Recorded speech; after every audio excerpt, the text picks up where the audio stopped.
Good morning, everyone. Welcome to this EasyPower Tuesday refresher.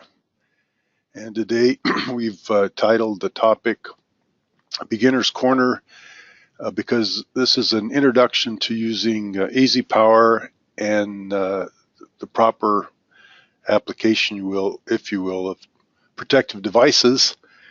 And as much as possible, we're going to try to explain and detail how to set up protective devices in EasyPower, specifically focusing on fuses, molded case circuit breakers, low voltage power circuit breakers, and relays. Fairly deep topic, and so we're just going to be skirting along the surface for today. But my hope and expectation is to be able to encourage you to produce questions and try the tools and see where you have issues, and then continue learning process. So in brief, if you think about what we're trying to accomplish here, the first step in doing an analysis towards calculating arc flash hazards is to conduct a short circuit study, and the primary focus of that is to determine the worst case fault currents at each bus in the system. And so that process is a matter of understanding and applying the voltage sources that the system may have, and then determining what the system impedances are at each of these locations. And then the ultimate goal is to verify the equipment will survive that worst case fault if it were to happen. And this is done by comparing the rating on the buses or the components on that bus with this maximum bolted fault current. That feature or that rating or comparison is called equipment duty.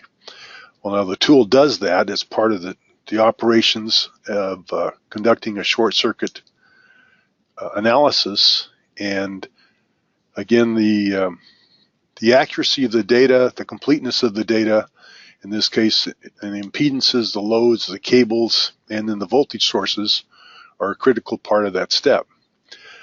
Then in the next step is to be able to calculate the incident energy, and to do that we will apply the de facto standard for industrial systems, IEEE 1584, which is a set of equations which calculate an incident energy, and to do so it needs the model needs the arcing current, the time for the arc to extinguish, refer to that as arcing time, the air gap of an individual bus at which the most likely place an arc would form, the voltage on that bus, and then whether or not it's an enclosed box, and what the working distance is for any operator to be working on that system hot. Now the significance here is the arcing time, because for anyone that's seen my initial example on arc flash incident energy, time is everything, and it's the contributing factor that, if properly analyzed, can separate a normal system or a normally protected system from one that has problems. Well, to be able to utilize this, the tool has built into it a set of manufacturer's data sheets we call the device library, and by properly applying the information from that data sheet in the analysis, the tool can determine what the quench time is for an arc once it's formed. Now, most every protective device has, as part of its data sheet, what's referred to as a TCC plot, and that's more conventionally known as a time current characteristic plot. It's no different than any other chart that you're used to seeing, or any other plot that you're used to seeing, except that it may be in a log scale, which means we can get much more information in a compressed space. But what it represents is the response time of a device. So in this particular case, this is a TCC plot of a fuse, a class K5 Merson fuse. And to utilize it, we look up the current that we expect to see to expose the fuse to. In this case, if I wanted to know how long it would take 100 amps to clear the fuse, I would find 100 amps down at the bottom of my scale, track up to where that line intersects the curve from the fuse, and then to the left indicate where that intersection time is, and that would be the time then that would be used in calculating the instant energy. Now in the case of a fuse, this is referred to as an inverse curve because as the current increases, the time decreases. So it's a normal operation that you'd want to see. As I indicate, well, in the case of a fuse, there's a tolerance band, usually either as part of the plot in terms of a thicker line or a thicker plot, or some indication from the manufacturer that might be like plus or minus 5% or plus or minus 10% based upon the variations in manufacturing and being able to test the device. Other devices would have different shape plots, and for those reasons they would be utilized at different parts in the system to protect the devices, the equipment, and the current carrying devices. And based upon their size and shape, we need to make sure we have them characterized properly in the EasyPower model. So on the left, we here have a molded case circuit breaker, a typical curve. There's basically two sections. This upper portion is referred to as the thermal side of the curve, where in most molded case circuit breakers, there's a bimetallic strip, and as that strip heats up with the higher current, then if the current exceeds a certain level indicated by the curve, then that bimetallic strip will bend further and open the circuit. Then at some point, if the current gets high enough, there's a coil built into the system, what's referred to as a magnetic trip unit, and as that current is released, then the breaker will instantaneously trip. So this area down here is referred to as the instantaneous trip condition, and based upon where our fault current falls on this graph will indicate the response time of the molded case circuit breaker. The left side of the curve is where the left and bottom side of the curve is where the device first senses the current, and then the upper right side is where the manufacturer guarantees that that device will clear. And that's the time that EasyPower uses to calculate instant energy so that we're dealing with the worst case situation. Now this center plot is that's referred to as a solid state trip unit on a low voltage power circuit breaker, and you'll see that it's this solid state trip unit that's built into the system that has to be particularly or carefully modeled because it includes the ability to program different parts of the curve. For instance, this upper set point is called a long time pickup, and then this sloped part is called a long time delay, where we can delay how long the trip unit will withstand that specific level of current. Then there's a short time pickup setting, a short time delay setting, and then again an instantaneous pickup setting, all of which will be clearly marked on the dial settings or adjustments for that low voltage power circuit breaker. And then on the right, we have what's typically a scaled or a plot of a relay. In this case, this thin green line is microcontroller based. Relays are microcontroller based. They usually sense the current through a CT, and they can be programmed to have a complex shape based upon what type of elements in the system they need to protect. Very frequently it might be a transformer, and that's what these crooked lines are representing here as the damage curves for the system's transformer. So let's jump into EasyPower and see how this is all handled in the tools.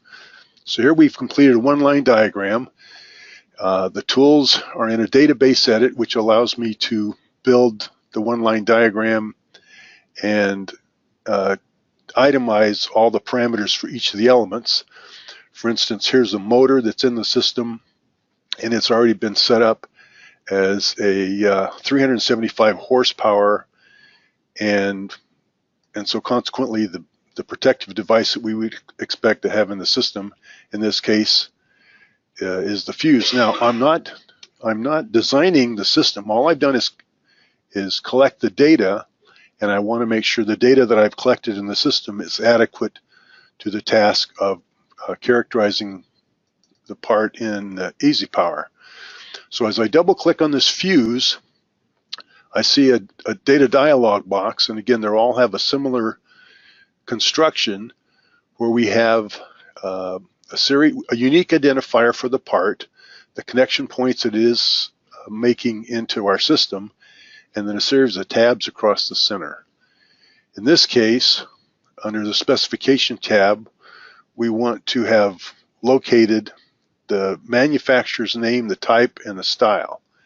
Now, before I forget, one of the things we recommend when you're doing data collection during the data collection process is to take an image or a digital picture of any element that you're collecting data on. The tools will allow you to attach those images to each part of the system in EasyPower. The advantage being there, if you've taken a good quality image that can actually be zoomed in or inspected at a later date, it gives you the ability to double check your collected data from nameplate data that may be on the system. So that's part of the EasyPower capabilities. So in this case, we know this we have as it's actually a Mersen part number, and as I go through the setup, we use Mersen. We know it's a class K5. It's an OTS. Now, one thing I would mention is that if you're not familiar with the manufacturer's nomenclature or the way he labels his part numbers, it's worth looking up his the catalog or the data sheets on the internet and making sure you're picking out the right nomenclature so that you can be sure to identify the correct part in the library. And this is a 400 amp fuse. Now what I've done is constructed a part number here. Again, it's from data I took on the site, and if I have any questions about it, I may want to verify that the information is correct. I go to the short circuit tab and click calculate, and what I want to see is one of these or both of these numbers change. And what that tells me as I click calculate, that the part number that I've described exists in the device library. The manufacturer has tested it to an ANSI standard, and the X-over environment that the manufacturer used to test this fuse was 4.9. The reason that is important is when EasyPower gets to the point of verifying the equipment duty rating on this part in the system, that information will be used and compensated for when it looks at the response time to the short circuit current. All right, so at this point, I want to go in, now that I've characterized this, I want to go in and see what the plot looks like now. And I do that with my coordination module. Go into my coordination module, pick out these elements, and plot the TCC curve. And so what we see now, if I've plotted my curve, it's that same log-log scale. This thin blue line is the motor starting curve, and what I can see here on my 400 amp fuse is it's not going to be adequate, at least to survive without potential tripping on a normal starting for this motor. To be properly positioned, I want on the left-hand side of the motor starting curve or all the current that could occur normally during a normal start. On the right-hand side, I want all of this information to be recognized as a fault. And so at this point, I would make a note to myself, I need to verify the size of the fuse that I collected data for, or the size of the motor. Something is wrong with this particular setup. Again, it doesn't affect the calculations as much as potentially there's a misorientation of the startup during that motor. Nevertheless, the tool allows me to verify that. So I'm going to close that display, and now I'm ready to go to my molded case circuit breaker. In this case, same format for the data dialog box, and I don't want to do this. I want to go back to database setup. And what we see here is the same, if you will, overall presentation, unique identifier, connection points, and then in the case of a low voltage power circuit breaker, the first thing we want to do is to pick out the type of breaker that we're dealing with. In this case, it's a molded case circuit breaker. We know from the inspection that it's a square D. I want to find square D on my manufacturer's list. In this case, it's an I line,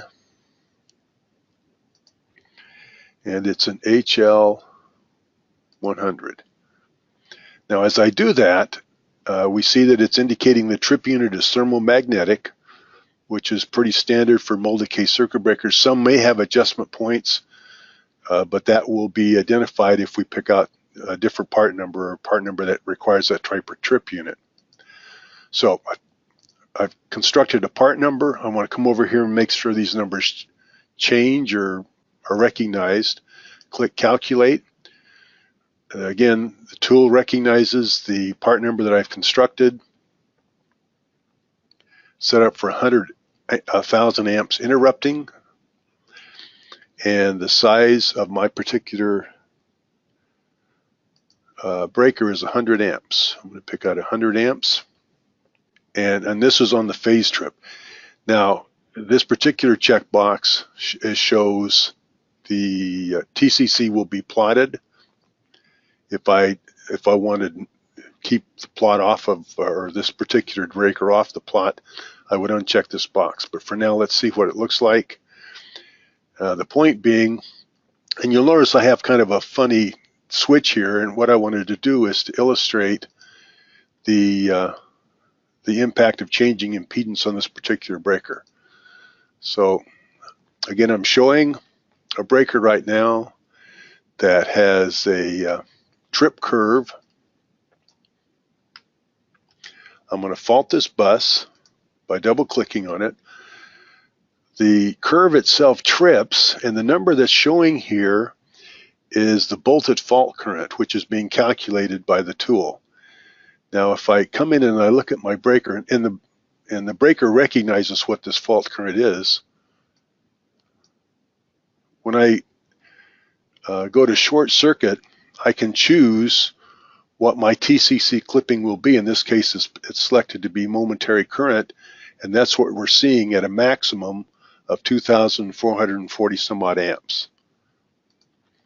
Now, again, the tool, if I right click and insert an arcing tick mark, will show me what the arcing current would be at that bus given the conditions of the system. And you see that it falls in this vertical band of the molded case circuit breaker. So what that means is that if we calculate incident energy, the tool will use this intersection point on the right-hand side of the curve as the time it would take to clear an arc, and we can verify that by going to incident energy calculations. And sure enough, when this longer impedance is in the circuit, it lowers the current and it falls into this vertical band. Now, the reason for putting in this switch is I'm going to use a shorter current, shorter circuit cable, and by closing this switch and increasing the fault current that the system would see, right, the trip setting will be quicker because of this higher current.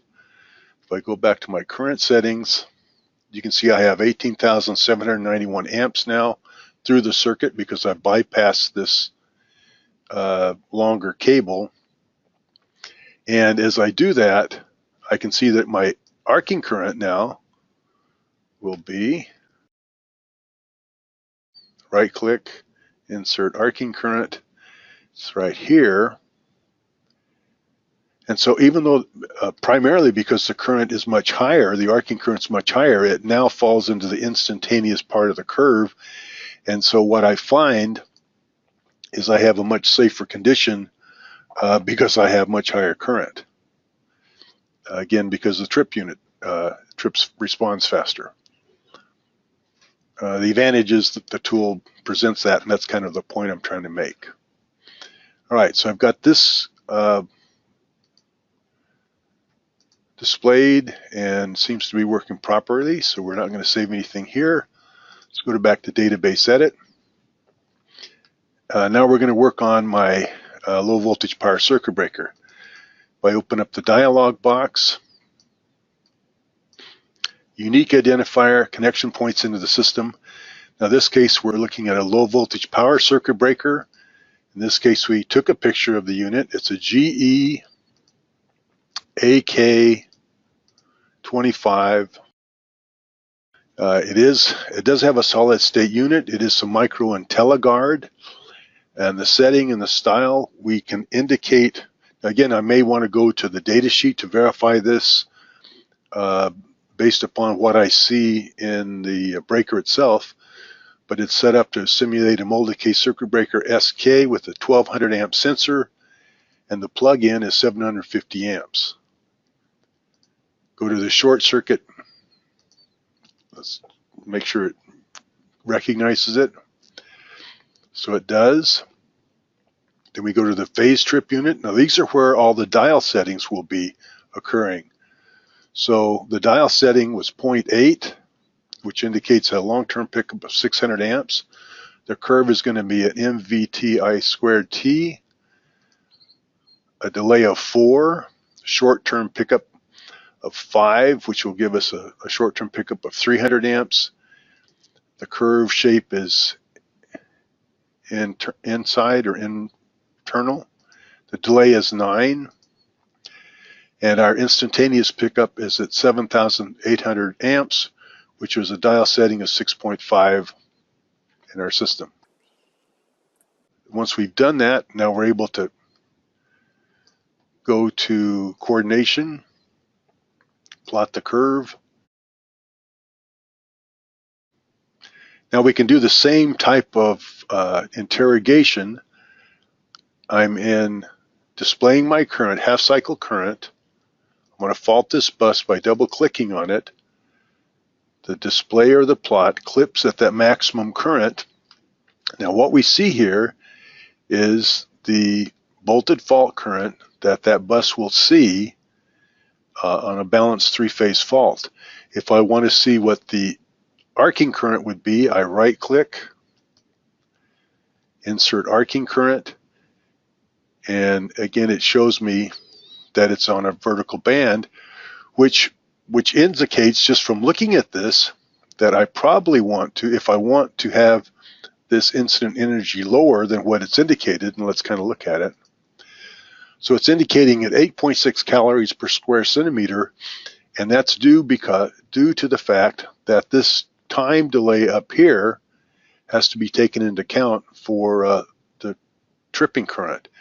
If we were to make an adjustment for this short-term delay and have instantaneous pickup just a tad quicker, you can see now that my short circuit current for an arc will now happen in the instantaneous zone with that minor adjustment, and now my incident energy changed from 8 calories down to 1 calorie. Again, that may be useful information in terms of mitigating energy, in terms of making work that has to be done safer. It may be part of a procedure I want to implement. It may not be something that I want to be able to have dialed in full time, but it gives me a better insight into how the system's performing. All right, so that pretty much tells us that we have performance on the low voltage power circuit breaker as we want. We're not going to save anything here. We're going to go back to database edit. Now we're going to set up a relay. And the same process. Again, a relay is a microprocessor-based device, and it's going to be based upon the manufacturer's data sheet, which will again be in the system. And in this case, it's a Schweitzer Electric Labs. And the part number is a SEL 751A. All right, it's got a CT that's connected to it. If this relay trips, it's going to operate the main breaker, BH1. So we want to indicate that here. And then we set the make the settings under the settings tab. If it's a multifunction relay, which many relays have multiple functions, we would enter those on these subsequent lines. Well, let's just stay with the single function. Again, if we have a different CT ratio, we would make sure that that was correct.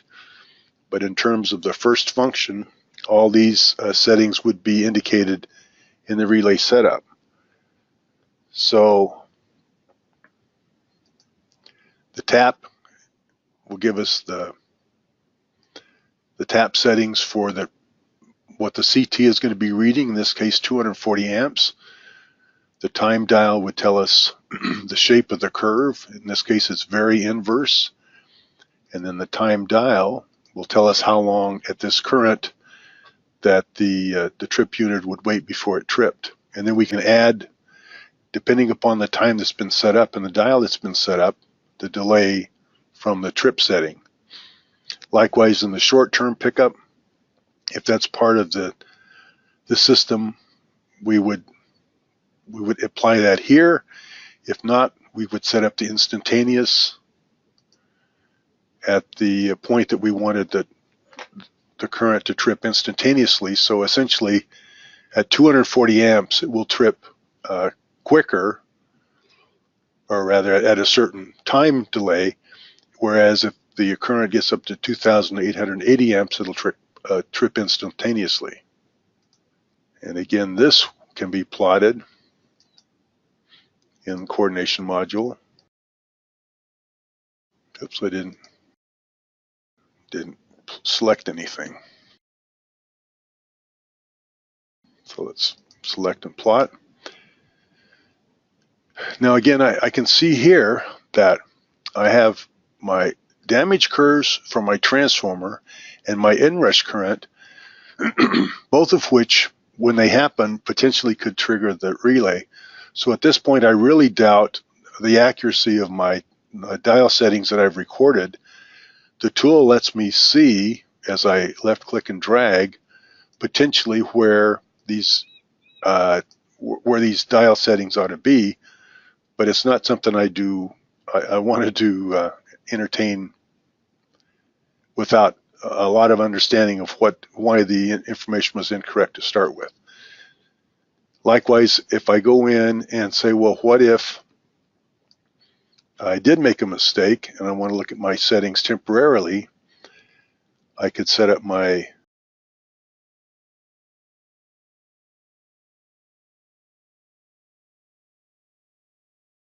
and here I would see that the settings more along this line would not necessarily protect the transformer, but at least it wouldn't trip on a sporadic basis.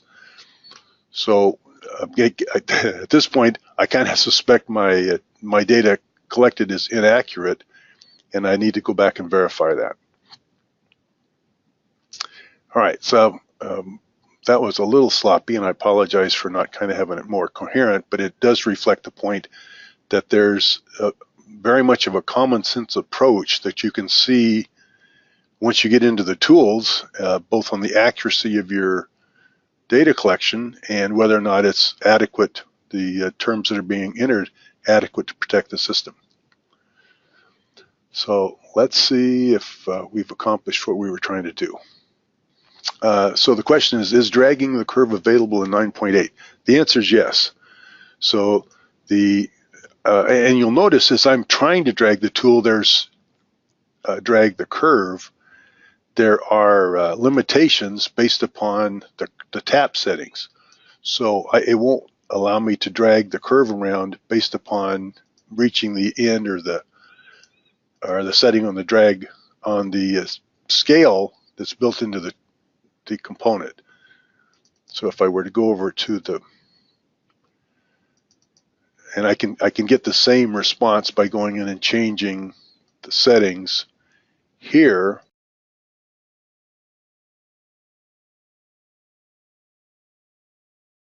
And you can see that you can actually end up with settings that you couldn't achieve by just dragging the curve around. So